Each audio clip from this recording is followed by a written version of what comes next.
دوستانو څه موده وړاندې یو خبر په ټولنیزو رسنیو او فیسبوک کې ډېر زیات شیر کېدو، بلکې په کلو کې اعلانونه هم شوي وو او خلکو ته ویل شوي وو چې خپل قرآن شریفونه وګوري او په هغې کې به ورته یو ویښته پیدا شي چې دغه ویښته د حضرت محمد صلی الله علیه وسلم ویښته دی.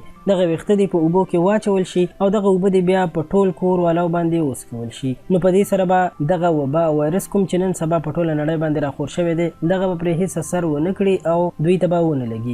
د دین وروسته بیا عالمانو او مولیانو فتوی جاری کړي او وی ویل چې دا هیڅ حقیقت نه لري او دا د قرآن عظیم الشان په تقدس باندې ملنډې وهل دي او هیڅ کله هم داسې نه دي کول پکار، ځکه چې قرآن کریم د کلونو نه خلک لولي. نو ظاهره خبره ده چې په دې کې به د بڼو، د سر او یا د وریځو ویښتان پریوزي. نو هر کله چې تاسو قرآن شریف خلاص کړئ نو دغسې ویښتان به پکې وي او دغه ویښتان بیا د حضور نبی کریم صلی الله علیه وسلم د ویښتانو سره منسوب کول ښه خبره نه ده. خو اوس چې تاسو سره د کوم خبر په اړه معلومات شریکوم، هغه په ننګرهار کې او په پښتونخوا کې د یو ماشوم د پیدایش خبره ده چې په ټولنیزو رسنیو او فیسبوک باندې دا خبرونه ډیر زیات شریکېږي چې په ننګرهار کې یو ماشوم پیدا شوی دی او خلکو ته یې ویلي دي چې چای وڅښئ، په دې سره به تاسو د وایرس نه بچ وساتل شئ.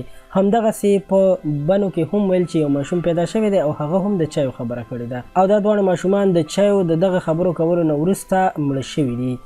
نو قدرمنو دوستانو، زموږ د معلوماتو له مخې موږ چې څومره معلومات وکړل دا دواړه خبرونه دروغ دي.